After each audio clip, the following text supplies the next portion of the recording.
These three disturbing Alaskan horror stories are inspired by real events. First, a man is left for dead inside a negative 10-degree industrial freezer, beginning a shocking 6-hour fight for his life. Next, a family's truck seizes on a remote, frozen road, forcing a father to make a desperate and heartbreaking sacrifice in the darkness. And finally, a remote Arctic crew is cut off by a brutal storm, only to discover a chilling truth. Their medical emergency is a twisted, terrifying lie. You'll want to stick around for that last story, because you'll find out what happens when you're trapped for 27 days, with a psychopath holding a scalpel.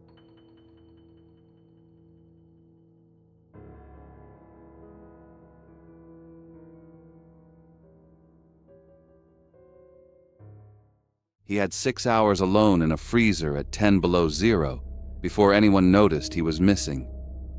This was 1986 on Unalaska Island, a miserable rock in the Bering Sea, and midnight at the fish processing plant was the worst time to be there. The place was a solid block of noise, not a friendly kind of noise, but a constant grinding, deafening roar that came from the conveyors, the grinders, and the massive ventilation fans that never stopped. That sheer volume was the first killer in this story. The plant was always too loud, always too busy. Bobby was a low-level guy on the graveyard shift, running from midnight until 6 in the morning. He was already half gone, eyes gritty, his mind checked out hours ago. All he wanted was the 6 a.m. whistle and a shot of bad whiskey. He was just trying to survive the monotony, which is why he missed the sign on the walk-in industrial freezer door. Everyone knew about that door. It was heavy, its latch was stiff, and the emergency internal release handle, the one thing between a man and a frozen death, had been broken for weeks. It was a known, ignored safety violation. A corner cut for profit. Around midnight, a foreman waved him over. "Bobby, need you in the big chill.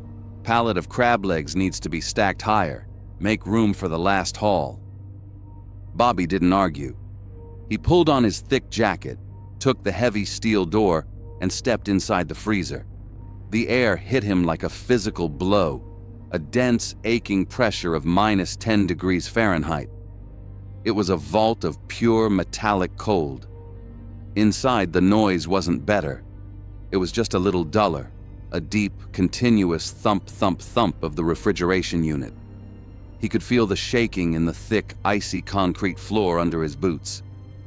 And the foreman, he was a slacker. The second Bobby disappeared into the freezer, the boss was already walking away. He went straight to the small, windowless break room that doubled as his office. He shut the door, killing the plant's roar, and grabbed a stack of wrinkled magazines. He even had a small black and white TV with a built-in VHS player. He pushed in a tape and put his feet up. He was gone, checked out for the rest of his shift, leaving the floor unsupervised. Back in the freezer, Bobby was moving the pallet, adjusting the frozen blocks, when it happened. Maybe it was the sudden shift of the product. Maybe he bumped the door with his hip. It didn't matter. The heavy metal door swung shut with a thick, final thud that felt like a coffin lid dropping into place. Bobby frowned, already annoyed by the nuisance. He dropped the pallet and went to pull the door open. That's when the shock started. He pulled, and the door didn't budge. Locked, he thought. Impossible. He moved quickly to the internal safety release, the crucial handle painted bright orange. He wrapped his frozen fingers around it and pulled hard. The handle gave, limp and useless. It dangled there, a mockery. The reality slammed into him harder than the cold. The negligence, the corner cutting they had all joked about for weeks, had just become his death sentence. He was in the box. He started screaming. Not a desperate howl, not yet. Just a pure, furious shock of sound. He screamed his boss's name, he screamed the plant's name, and he screamed a string of curses that lasted a full minute. He slammed his fists against the thick, insulated steel door.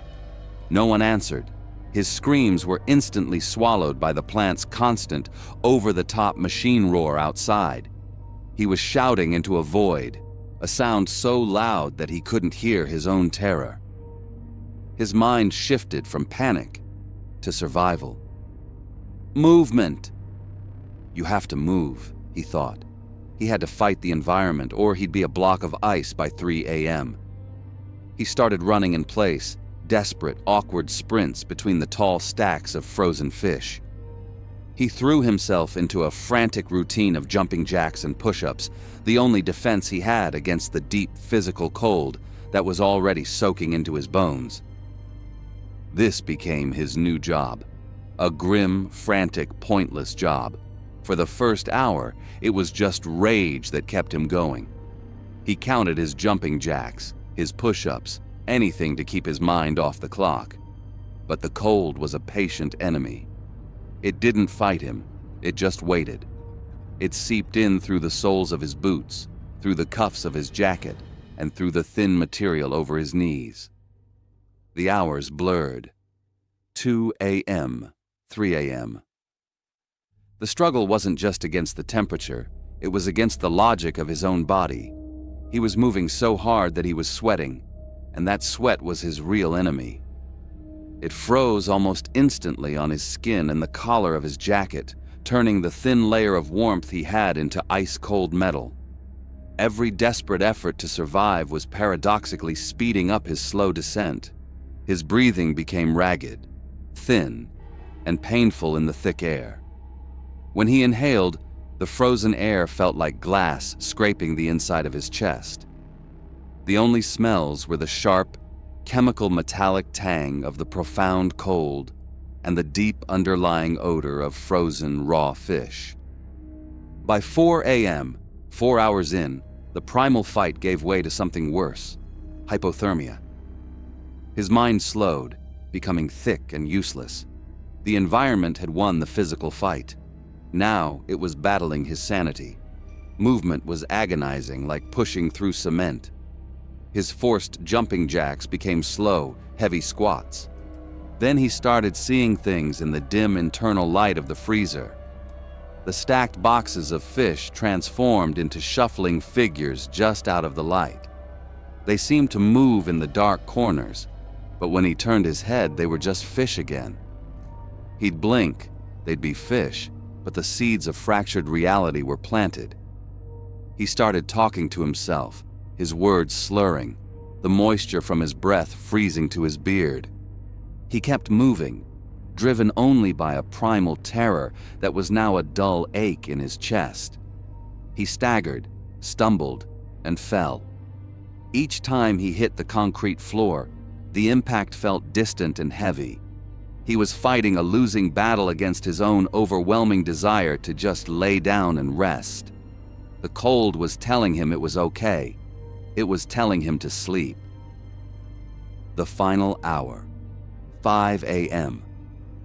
His movements were weak, stuttering. He was no longer trying to heat himself. He was trying to delay the inevitable. The deep cold had stripped away his hope, his awareness, and his ability to reason. He thought about his shift ending in an hour, about the whistle blowing. But what if they didn't need to open the freezer right away? What if he fell asleep? His final moments were not pain, but a strange sense of warmth and peace, the deceptive relief that hypothermia offers its victims. He collapsed onto the freezing concrete floor, curling himself into a tight, miserable fetal position. The floor moments ago an enemy was suddenly inviting. His breathing hitched, shallow, and then faded out. He was still, rigid, suspended in a frozen sleep. 6 a.m. The next shift worker, a woman named Janice, came in. She opened the freezer to grab a new batch, and the light from the door spilled over the rigid form of Bobby, lying on the floor. He was unconscious, stiff, a block of ice that was almost impossible to look at. The thick stench of frozen fish and raw human desperation was immediately obvious. The rescue was agonizing, the recovery even worse. Bobby survived, but the environment had taken its payment. He permanently lost all the toes on his left foot and 3 fingers on his right hand to the severe frostbite. He was broken, mutilated, and haunted. The subsequent investigation revealed the true horror. The plant was cited by the Occupational Safety and Health Administration, OSHA, for 47 severe safety violations. The broken emergency latch was one of them. The terror was never the environment. The terror was never a monster in the dark. The terror was that a man was sentenced to 6 hours in a frozen, industrial coffin because of the callous, systemic negligence of a company that chose to cut a corner, to save a few dollars, and to ignore a simple, life-saving fix. That's the part that sticks with you. Because out there in the quiet places of the world, where safety is just a suggestion and no one can hear you scream, the most terrifying thing you can face is always another man's simple, cheap mistake.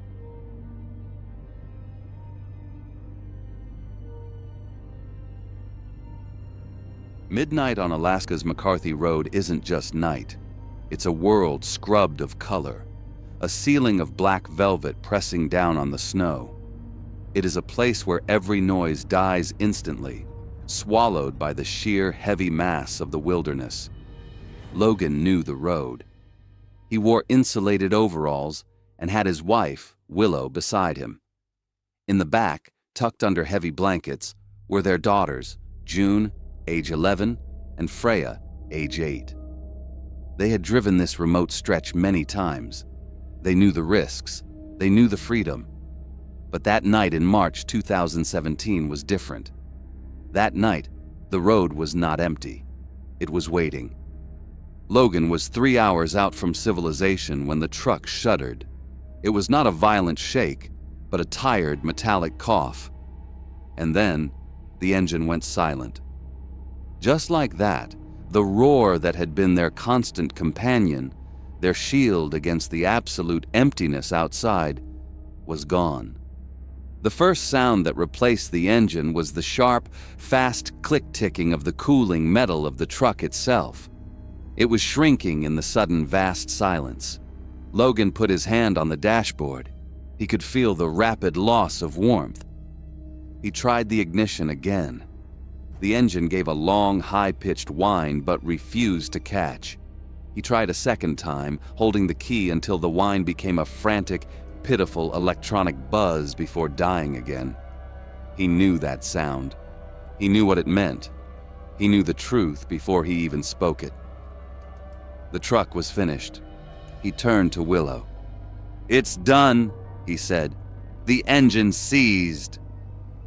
Willow, practical like him, already knew the next terrifying fact. They were on McCarthy Road, a place of stunning, brutal beauty, a place that offered no forgiveness. They had no cell service. There was none for 58 miles in any direction. The nearest settlement, McCarthy, was 42 miles away, and its winter population was 28 people. They were a family of 4, alone on a dead black ribbon of ice, sealed in a metal box that was slowly becoming a tomb. The sun had set hours ago, but the temperature was still falling. By the time Logan stepped out of the cab to check the engine, more out of habit than hope, the air bit his face so hard it felt like a slap. He could feel the fine hairs in his nostrils freeze instantly, becoming tiny, sharp needles. The only sound in the air now was the low, crystalline hiss of the wind moving over the deep snowbanks. It was the sound of a vast, unhurried, and indifferent world. The temperature, according to the truck's frozen exterior thermometer, was already minus 29 degrees Fahrenheit. Inside the cab, the 4 of them pressed together for warmth. June and Freya were silent now. The excitement of the road trip had been replaced by a quiet, deep understanding that the air itself was dangerous. Their breath, when it hit the inside of the windshield, instantly became icy crystals. Those crystals crawled across the glass, sealing them in, painting over the blackness outside with a blind white frost. Logan calculated their options. They had emergency blankets. They had 2 bottles of water, which were likely freezing solid. They had a quarter tank of gas. The heater would work as long as the battery held out, but they were already rationing. 10 minutes on, 30 minutes off. In the 10 minutes of heat, the girls would uncurl slightly. In the 30 minutes of silence, the cold would claw its way back in instantly. The cab would fill with the sound of shivering. By 3 a.m., the temperature had plummeted to minus 35 degrees. The girls were shivering hard now, the rapid, desperate movements shaking their small bodies. Willow held them tight, but her own teeth were starting to chatter. It was a loud, distinct clicking sound that echoed in the tiny cab. They were losing the fight. The air felt thick, heavy, and wet in Logan's lungs. He knew what hypothermia was. It was a gradual shutdown, a feeling of peacefulness just before death. He would not let his children feel that peace. Logan made the impossible decision. He climbed out of the truck, moving with a numb, methodical slowness. His muscles felt stiff and alien. He went to the bed of the truck and used his pocket knife to cut into the extra seats he kept for tools. The canvas was frozen and fought him. He sawed off the foam cushions and the heavy, rigid fabric. Then he got a small handsaw from his kit and began to cut the spare tire into wedges. This was their only shelter, the one thing that had promised safety. Now, he was dismantling it for fuel. He started a fire 20 yards away, a small, desperate bloom of heat in the crushing dark. The truck seats and canvas smelled acrid and chemically foul as they burned, but they caught. When he tossed the rubber pieces from the spare tire onto the flames, the fire hissed and popped. It gave off a dark, oily black smoke that smelled faintly of burning gasoline mixed with old metal. The children were mesmerized by the unnatural color of the flames. They pressed their faces to the window, watching their safety literally go up in smoke. This desperate heat bought them a few hours, but Logan knew the truth.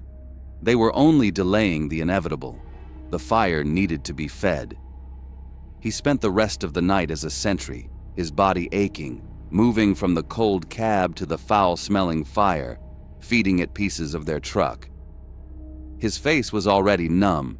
He could feel the sharp, deep pins and needles in his fingers. By 7 a.m., the first bruised light of dawn appeared. It offered no hope. It just illuminated the vast, desolate road. Nothing. No car, no sign of life. He had to act, and there was only one way left. He told Willow, "I'm walking. I have to. There's nothing coming." He packed the last of the food and water. His new goal was 17 miles.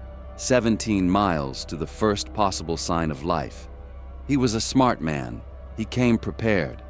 As a final step, he pulled a bright yellow reflective vest over his heavy coat, making sure it was visible. He was leaving his family in the hands of a tire fire, a decision that tore the life out of him. He kissed his girls. Their lips already felt thin and stiff with cold. He looked at Willow. Her eyes were wide, but she simply nodded. She knew this was the only chance. He stepped onto the frozen road, and the first crunch of his boots on the hard-packed ice was a loud, brittle sound that shattered the silence. He started walking, turning his back on the only light and warmth left in the world. He was alone, and the wilderness immediately felt larger, deeper, and more indifferent than ever before. He walked for hours. The quiet was the most terrifying thing. It was a dense, heavy quiet that seemed to press against his eardrums. Every footfall was a deafening sound in the silence. Crunch, crunch, crunch.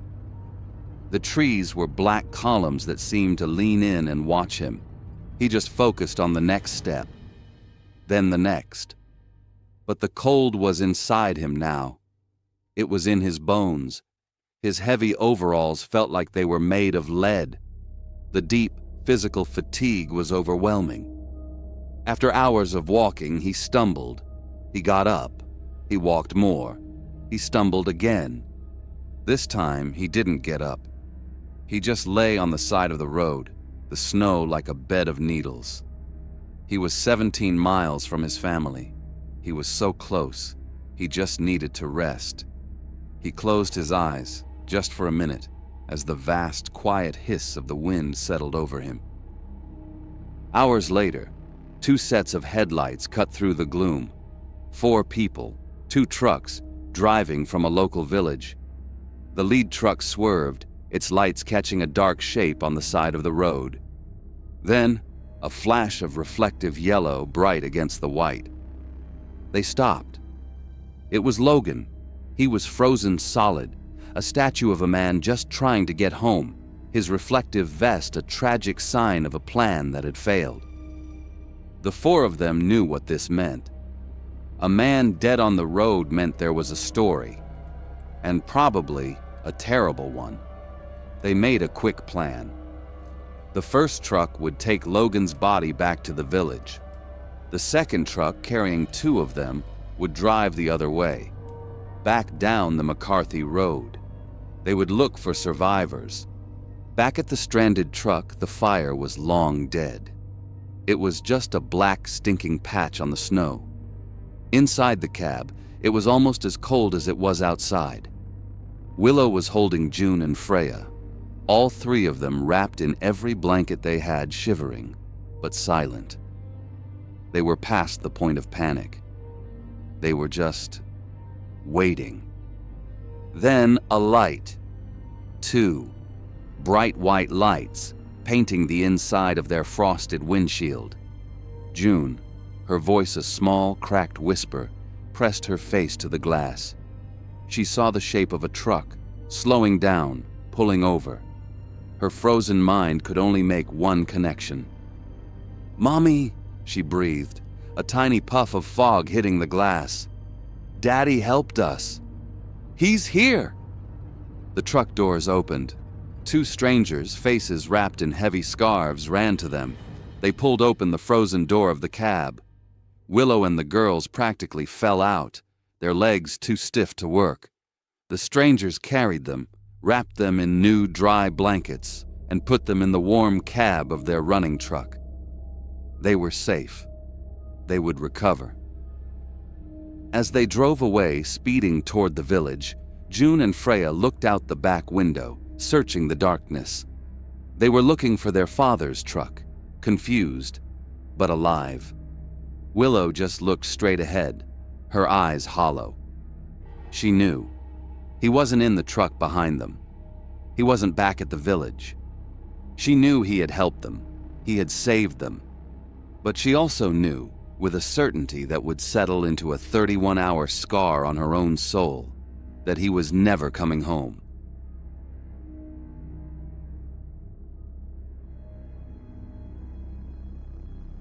At the edge of the world, 1,400 miles north of anything that could be called civilization, a military base sat in the ice. It was a decommissioned naval facility in northwest Alaska, a steel relic left over from the late 1990s, built to watch for a war that never came. By its end, only 6 people were left to maintain it. There was Thorne, the crew chief and a former Navy medic who ran a tight ship. There was Jensen, the comms specialist, who spent most of his days listening to the comforting, static hiss of the shortwave radio. Chen, a maintenance worker, was the quiet one, keeping his head down. Olson, the electrician, joked that the base's true heart was the low, steady hum of his generators, while Bell and Young, 2 other technicians, rounded out the skeleton crew. They weren't soldiers, just workers, living in a routine of shared meals, card games, and the quiet, dangerous peace of total isolation, waiting for the spring thaw. On the evening of November 14th, that normalcy ended. It started as a change in the sound of the wind, a higher pitch that became a physical wall. It was not snow, but pulverized ice, driven by a wind that sounded like a jet engine constantly spooling up for takeoff. The sound was a deafening, constant scream that filled every room. Jensen was at his console when it happened. At 2100 hours, he heard a deep metallic groan over his headphones, a sound of failing steel, right before the primary comms tower feed went dead. He switched to the secondary satellite link, but the screen just flickered, the green connected light blinking out. By midnight, he was working the shortwave, turning the dial on nothing but the sharp hissing sound of static. The base was now an island, a steel coffin completely cut off from the rest of the world. For the first 2 days, it was just an inconvenience. They were trained for outages, running their routines and checking the fuel reserves. The storm would pass. They had enough supplies to last for 3 months. No one was worried. Then Chen started to complain. This wasn't new. He'd been dealing with a strange, intermittent pain in his side for the past week. He was tough, so he'd let it slide, especially when the pain seemed to fade away on its own. He figured he'd pulled a muscle. But now, with the storm raging, the pain was back, and it was coupled with a low, persistent fever. The crew chief, Thorne, examined him. She listened intently as Chen described his symptoms. The pain a week ago, the tough guy routine, the relief, and now its return. As Chen winced, Thorne pressed on his side and her face went pale. She announced with the grave authority of a medic that it was acute appendicitis. The fact it had seemed to go away, she explained, was a classic, terrifying sign of a near rupture. In the civilized world, a routine inconvenience. Here in the dark, she called it a lethal death sentence. Thorne checked the radio one last time. She looked at Jensen, who just shook his head. Nothing but mocking, empty static. The emergency beacon's battery was dead. They were marooned. Thorne painted a grim picture. One of their own was going to die right in front of them from a simple, preventable infection. The isolation, once a point of pride, became a feeling of absolute, crushing helplessness. The next few days were a blur of growing panic. Chen's fever was real, but now, so was the terror. Thorne scoured the base, not with desperation, but with a strange, focused energy. She found the medical bay padlocked and empty, but in the adjoining hangar she discovered the decommissioned veterinary station. It was still stocked with supplies for the sled dogs they used to keep. The crew gathered in the main mess hall. "There are no choices left," Thorne told them, her voice clipped and professional. "We have 2 options. We watch him die from the infection, or we can try. The vet bay has surgical thread, some expired anesthesia, and scalpels meant for animals. Nothing here is sterile, but it's the only chance he has." The team looked at the makeshift operating table, a folding cot covered in clean white sheets. The only sound in the dead silence of the base was Chen's ragged, feverish breath. The crew, terrified and trusting, agreed. They had to do something. They didn't know they were about to participate in a grotesque violation of a rational, orderly world. For the next 4 hours, the mess hall became a surgical theater. Olson and Young held flashlights, their beams shaking. Bell, his hands trembling, was put in charge of the expired anesthesia. Thorne, her face slick with sweat, sterilized the dog surgery tools. But her hand was not shaking. She was a gun-ho weirdo, a psychopath in her element. The anesthesia only partially worked. Chen moaned, a wet, guttural sound that was immediately swallowed by the empty acoustics of the large room. When Thorne made the first cut, it wasn't hesitant. It was a clean, practiced, and shallow scrape, followed by a second, deeper slice. A sickly sweet smell of blood and sterile disinfectant filled the air, mixing with the acrid scent of raw panic. She worked with a chilling, focused calm, a master artist at her terrible canvas. The crew, watching in silence, heard the faint, chilling sound of the surgical steel scraping against bone. They stitched the incision closed using the thick, coarse thread meant for large animal wounds. Chen was still alive, but barely. His skin was the color of bad plaster, and his breathing was a shallow, rattling gasp. The crew, in their minds, had saved him from the appendix. They had no idea they had just delivered him to a new and very real predator, sepsis. For the next 24 days, the crew watched the infection rage. The wound site turned an angry red. It began to weep a foul yellow fluid that quickly turned brown.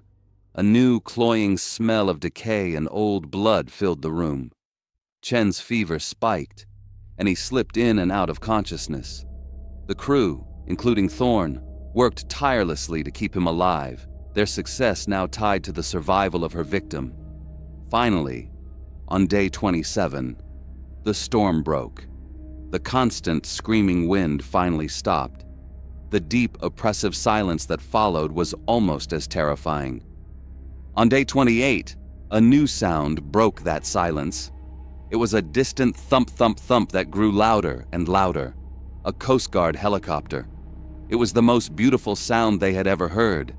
They were saved. Chen was flown out and rushed into intensive care, his body ravaged by the sepsis. He survived, but the infection left him with permanent internal damage. The crew, hailed as heroes, tried to find Thorne to thank her for her impossible, life-saving act.